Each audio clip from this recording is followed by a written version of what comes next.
mong sai màu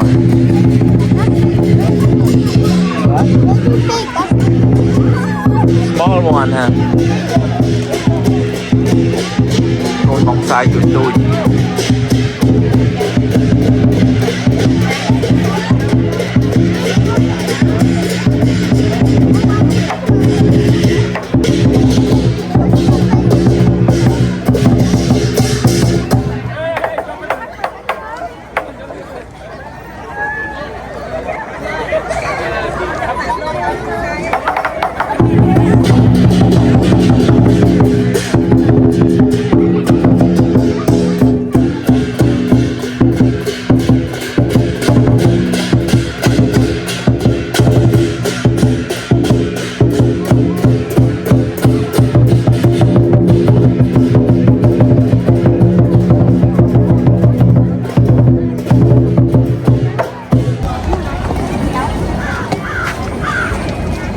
นี่ในทางSyria Garden Grove នៅផ្លូវ Main Street ជាមួយនឹង Garden Grove Boulevard នឹងមក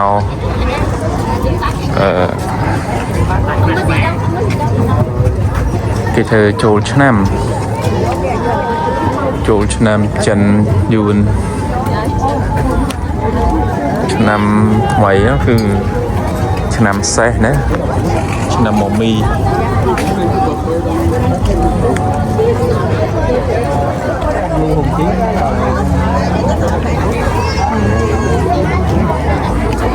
lý ra quan ta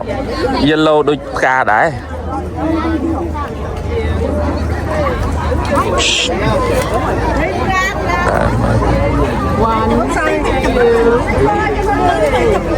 tam stang cái lụa thổ ấn độ xào ri chân tư cà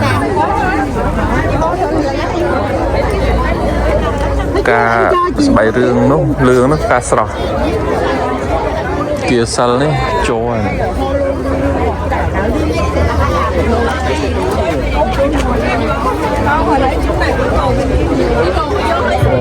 cà trốn nó à sọc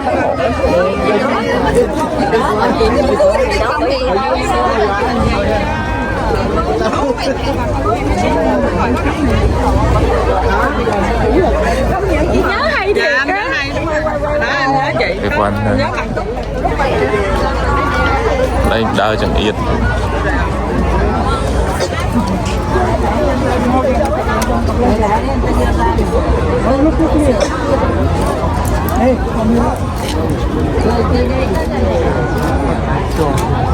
mình chụp xa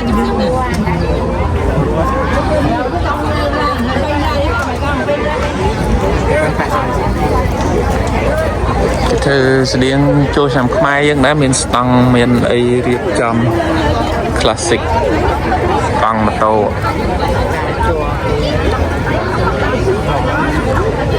nó là đi chùa sao mà ăn cung đâu khăn đâu mình nó sao nó khăn đâu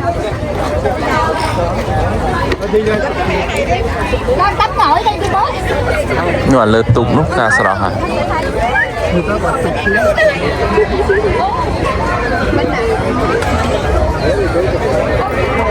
là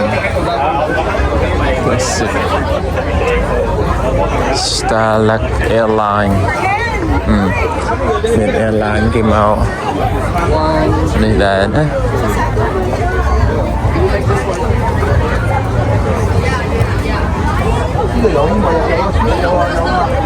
thục crop po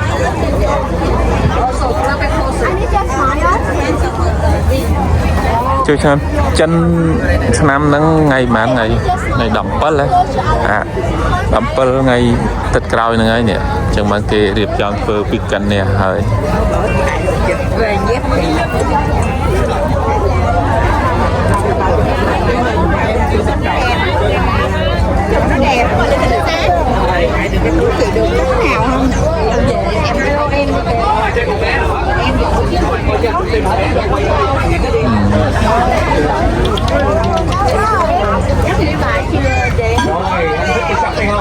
Thôi, bây giờ mình đang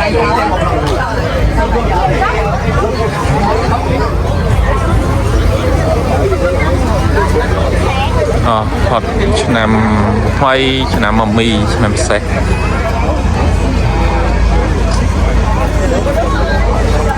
មើល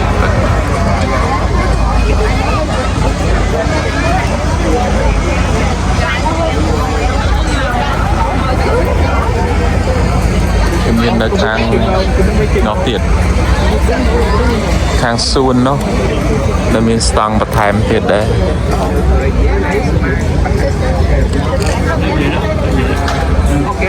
chụp em nha chụp em đến đó chụp em đây ខាងលើសួននោះមានលក់ម្ហូបលក់អី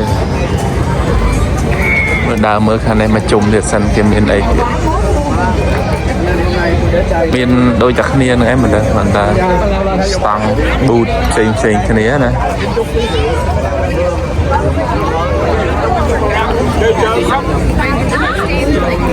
Bên người đó mà xưa Càng mấy vật vẹn Bây này dùn cái nhà nó thiệt để xây cái này xa đó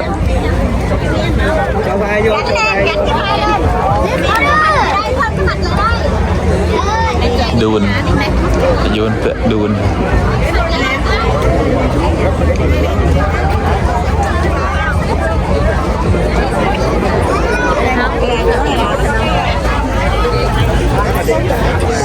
phất lóng này cái lượng sang vịt hay là cà phê ấy này cloud coffee everything from $3 hay bánh mì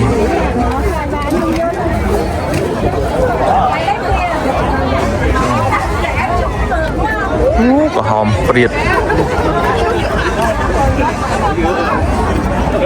thục nước tràn color thục xa thật có chùm rong Tao nha, quay phim cho mày chụp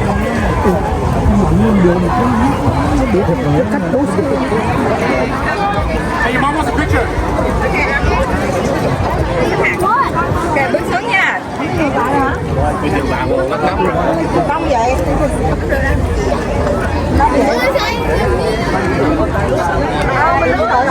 chụp sao mà chụp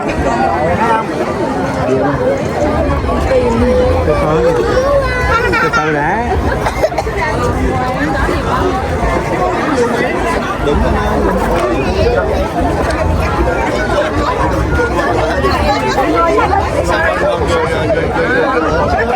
chắc là qua chung đúng không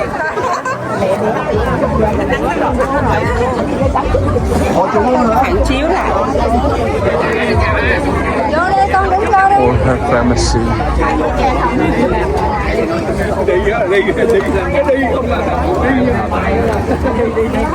hết lại đang lại trọ trâu lên thì vô à tao sao không sao ấy free xa xa đó nhỉ vậy đã cho ăn nữa This is so blue. Chú đất Sài Gòn. từ nói từ không một tuần mình được màu to ra được Ok, mami.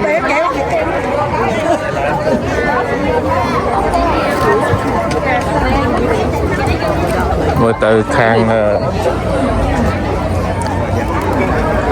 xuân xuân nghe mới viên cái lụa sấy khăn tôi đã ở thông đôi không ai dân thơ còn ở đây còn nó mạnh tính à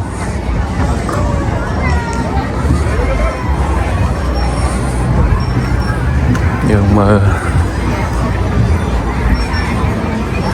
hộp kia nè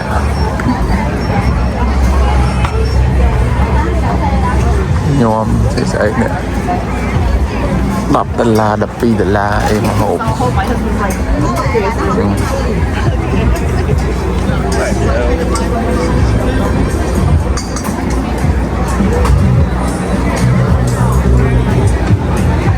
ក្រុមម៉ុងសាយគេពងរៀបចំហើយក្រុមម៉ុងសាយក្មេងៗ រៀបចំ shake ramen ramen protein topping rice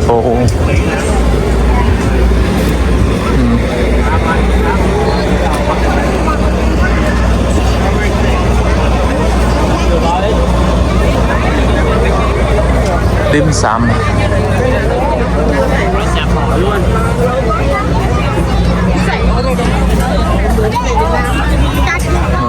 đồ ăn sạch cô sạch mòn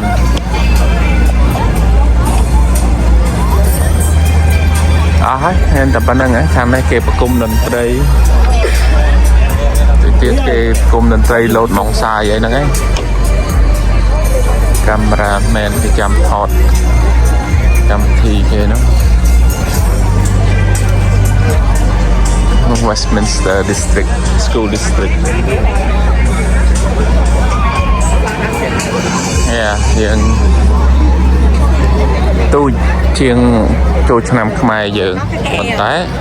hai chiếc cái miền thơ cho anh cái lại mình miền thơ ta mặc lại nhận đi còn xã cùng dùនៅខាង Garden Crow គេធ្វើទូចប៉ុណ្ណាទាំង Happy New Year ទាំងអស់គ្នាឆ្នាំថ្មីឆ្នាំមមី